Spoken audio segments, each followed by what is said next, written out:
Olá, queridos alunos, bem-vindos a mais uma aula. Eu sou a professora Aldaleia Santos, sua professora de ciência, e vamos para o nosso conteúdo da nossa aula de número 11.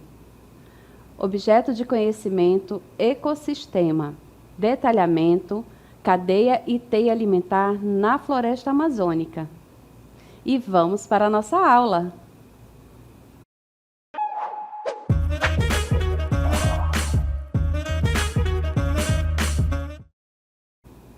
Olá, queridos alunos! Olha onde a professora está, no meio da nossa floresta. Olha quem está aqui do meu lado, nossa linda onça, né?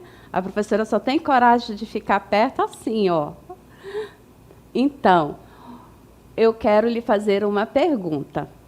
Como que você acha que é a alimentação dos animais na floresta amazônica? O que você acha? Quando a gente observa aqui, né? Nós temos vários animais, insetos, plantas. E aí nós pensamos no quê? No tipo de alimentação. E essa alimentação vai trazer para nós o estudo de dois conceitos ecológicos, que são de cadeia alimentar e teia alimentar. Esses dois conceitos, eles são muito importantes para o equilíbrio do nosso ecossistema amazônico, porque vai mostrar como os nutrientes circulam entre eles e a energia também.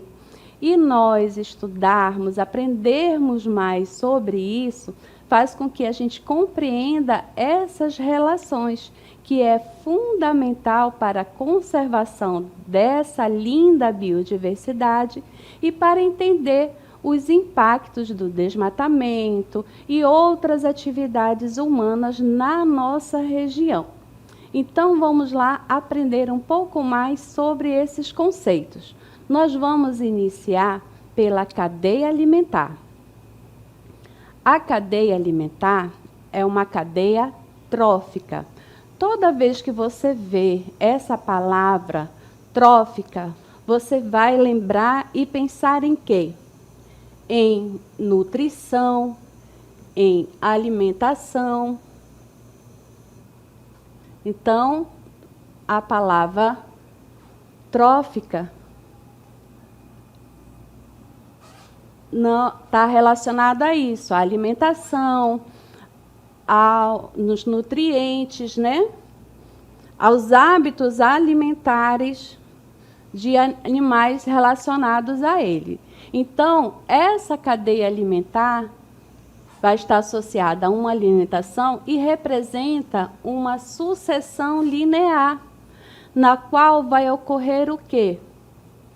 A transferência de matéria e energia em um ecossistema, certo? Então, nesse processo, é possível notar uma sequência de seres vivos desempenhando o papel de quê? Ora de fonte alimentar, né, para outros organismos, e ora se alimentando, certo? Então, a cadeia alimentar vai ser isso. Então, guarde essa informação. Ela é uma sucessão linear, certo? E com isso, na floresta amazônica, a cadeia alimentar vai ser formada pelo quê? Por organismos, seres vivos, né? Produtores, consumidores e decompositores, certo? E cada organismo vai ocupar uma posição dentro da cadeia alimentar, que é determinada pelo tipo de alimento e pela forma que se alimenta, certo? Então, com isso, dentro dessa cadeia alimentar, nós vamos ter o quê? A transferência de energia. Então, essa transferência de energia é o quê? É o processo, né, que vai ocorrer dentro da cadeia alimentar e ela vai ser unidirecional. sempre tem início com um organismo produtor que passa para os consumidores e termina com um organismo decompositor. Então, observem aqui a nossa imagem. A energia vem da onde? Nós temos aqui o Sol, certo? Então, o início da cadeia alimentar vai ser nos produtores. E eles recebem esse nome por quê? Porque serão os organismos que terão a capacidade de produzir o seu próprio alimento, obtendo como fonte da onde? Através da energia solar. Então, dentro dessa primeira camada estão os produtores, certo? Aqui representado pelas plantas, que são organismos fotossintetizantes que têm a capacidade de produzir seu próprio alimento. São somente esses, professores, os produtores? Não, nós temos as plantas, temos as algas e temos cianobactérias e temos também bactérias quimiosintetizantes, que também produzem a sua energia, o seu alimento, certo? E aí nós temos aqui que esse fluxo de energia no ecossistema, ele vai ser o quê? Unidirecional e decrescente. Por quê? Porque a energia absorvida aqui pela planta, ao inseto consumir a planta, ele não vai absorver toda essa energia. Então, existe uma regra, a regra do 10%. Então, vamos lá. Se essa planta aqui consumiu, digamos, 1.000 calorias, quando o besouro come a planta, ele vai absorver em forma de energia, em forma de calorias, apenas 10%. Então, de 1.000, ele ficou com 100, certo? E assim sucessivamente, quando o sapo comer o besouro, quando o gavião comer o sapo. E o consumidor terciário, ele vai ter a menor absorção de energia e, por isso, ele vai precisar comer mais, certo? Então, vamos observar aqui o nosso quadro sobre a cadeia alimentar e a transferência de energia. Então, basicamente, o que você vai guardar? Quando eu pensar em cadeia alimentar, eu vou ter produtores, as plantas, consumidores.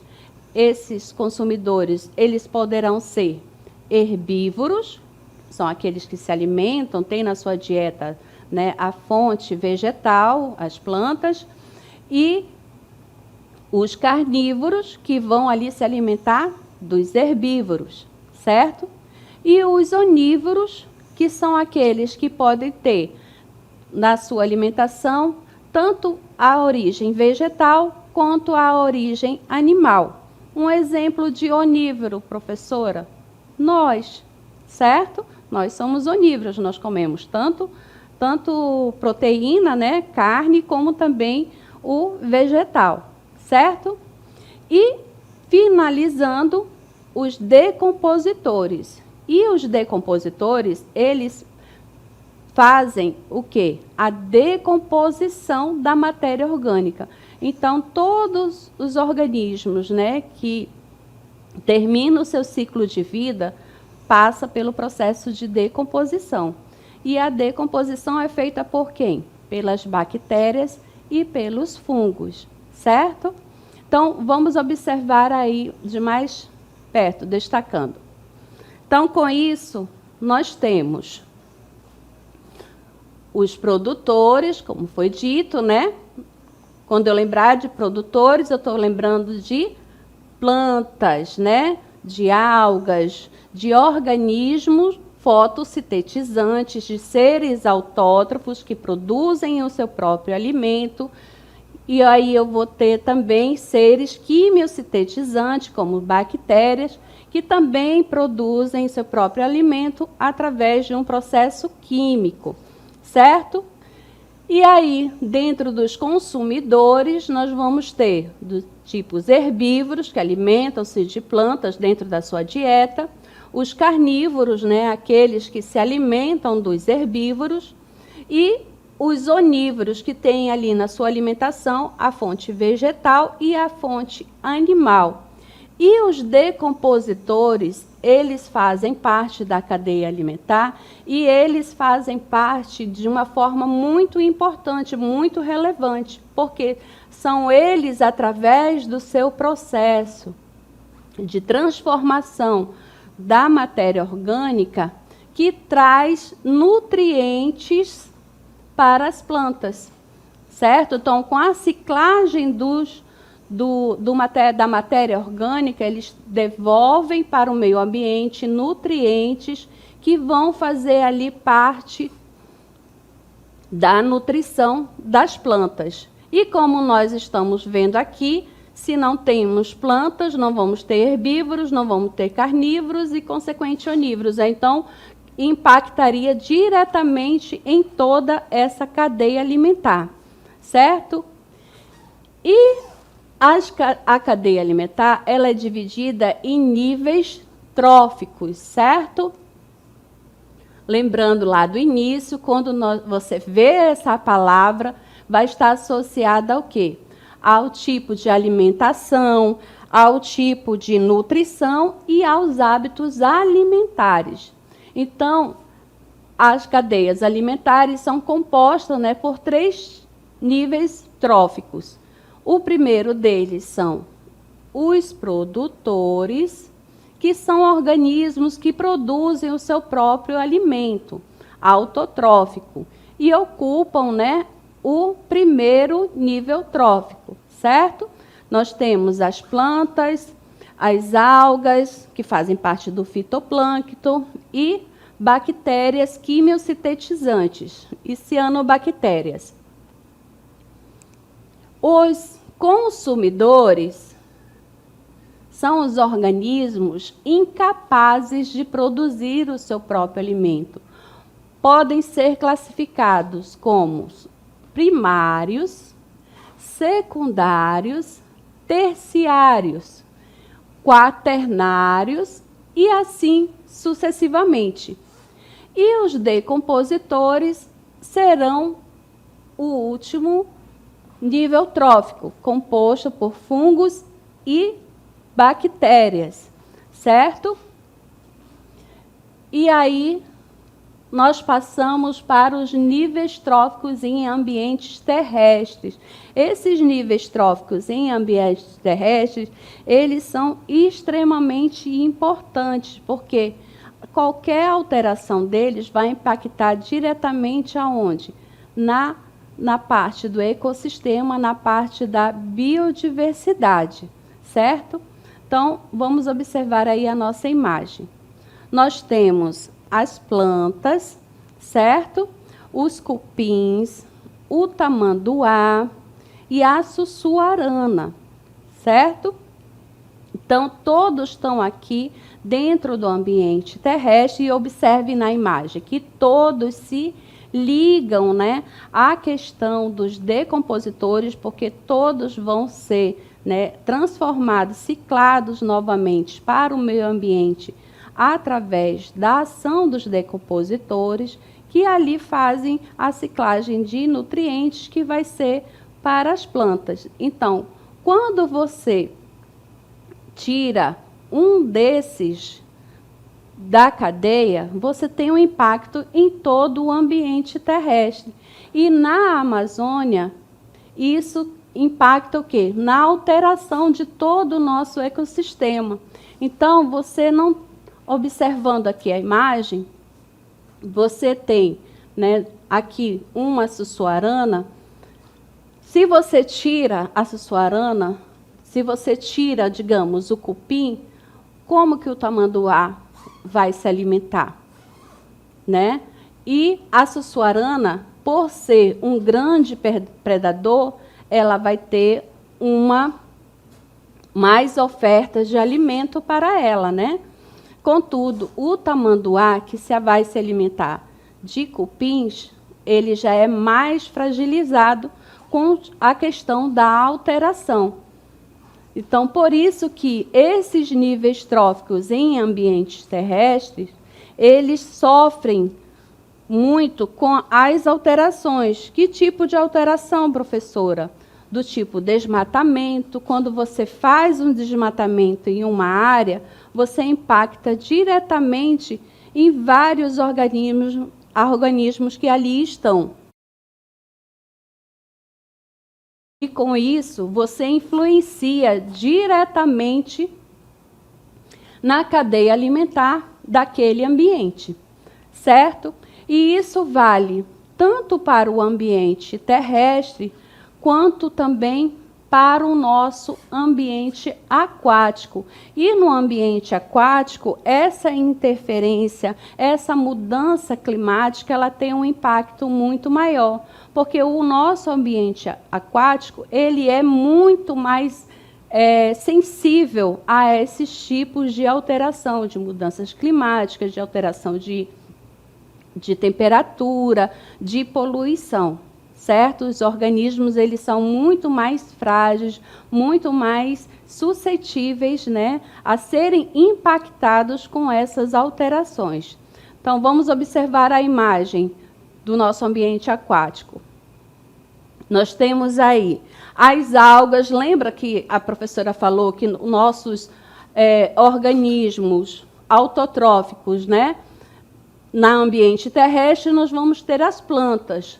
No ambiente aquático, nós temos o quê? As algas, certo? E o organismo autotrófico é aquele que faz fotossíntese.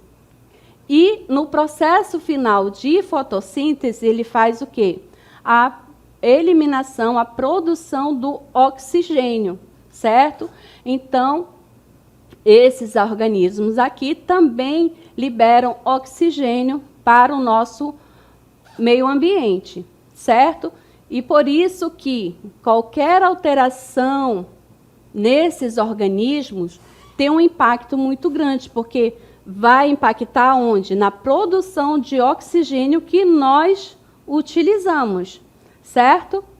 Então, por isso que esse ambiente aquático, ele é muito mais sensível. Então, a questão do aquecimento global, das mudanças climáticas, elas têm um impacto muito mais rápido nesse ambiente aquático, certo?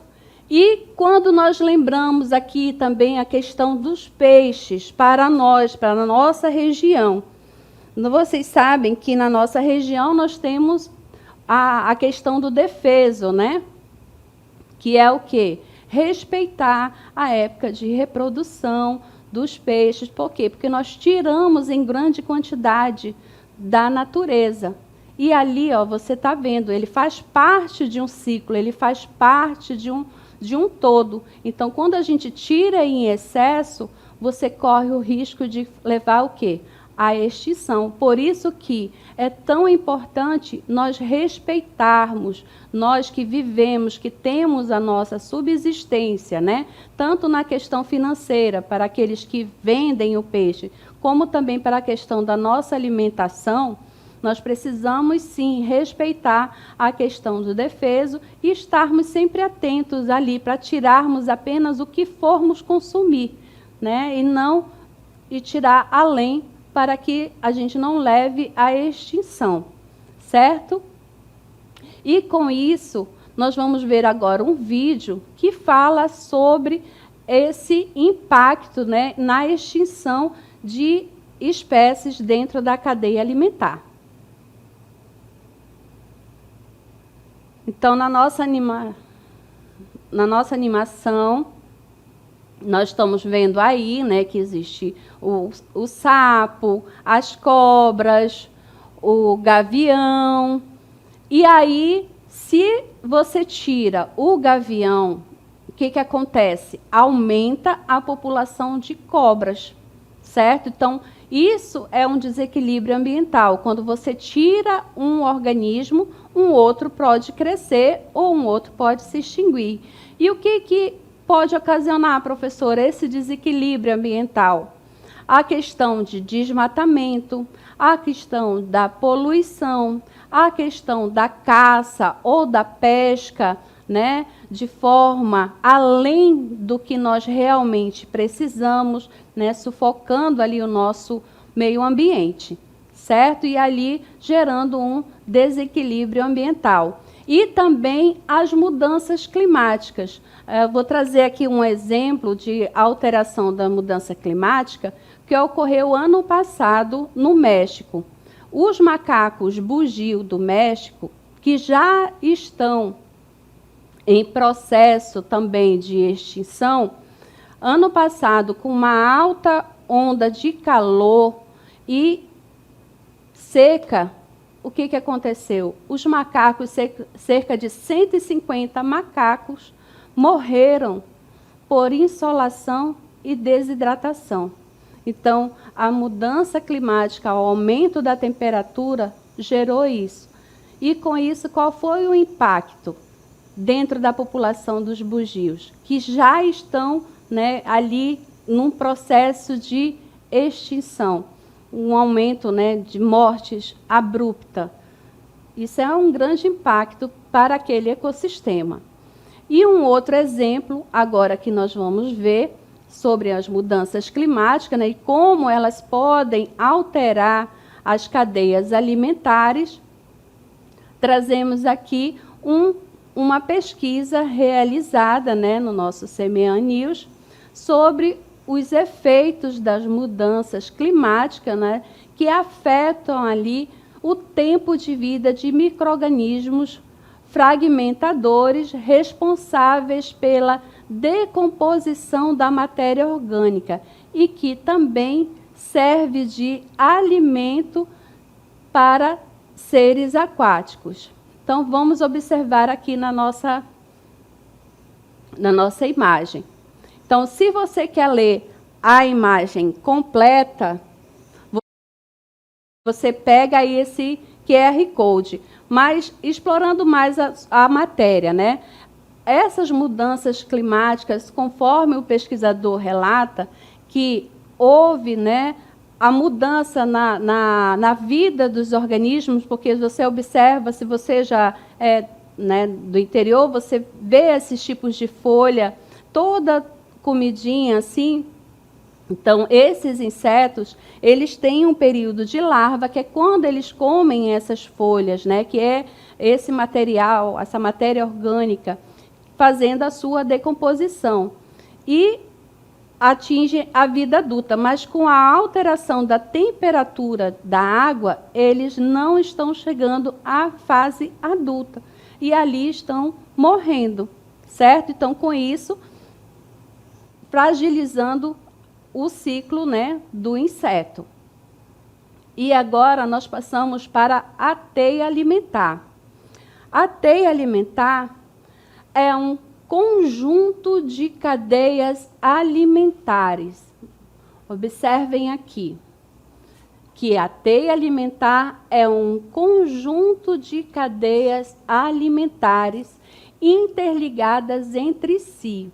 As teias alimentares, elas refletem melhor as relações tróficas entre os produtores, consumidores e decompositores em um ecossistema. Elas são complexas e mostram mais fielmente como o fluxo de nutrientes e energia ocorrem em um ecossistema. Professora, eu sempre acho que cadeia alimentar e teia alimentar é a mesma coisa. Não, vamos aqui observar na imagem, certo? Nós vimos lá no nosso conceito, no início, que a cadeia alimentar, ela é no sentido linear, certo? Por quê? Porque na cadeia alimentar, o que você vai identificar? Os níveis tróficos, certo? Quem vai ser o produtor, quem vai ser o consumidor, se ele é primário, secundário, terciário, e todos vão finalizar aonde? Nos decompositores, certo? E já a teia alimentar, por que ela retrata melhor a realidade do nosso ecossistema? Porque ela vai colocar ali a relação. Então, aqui não é mais linear.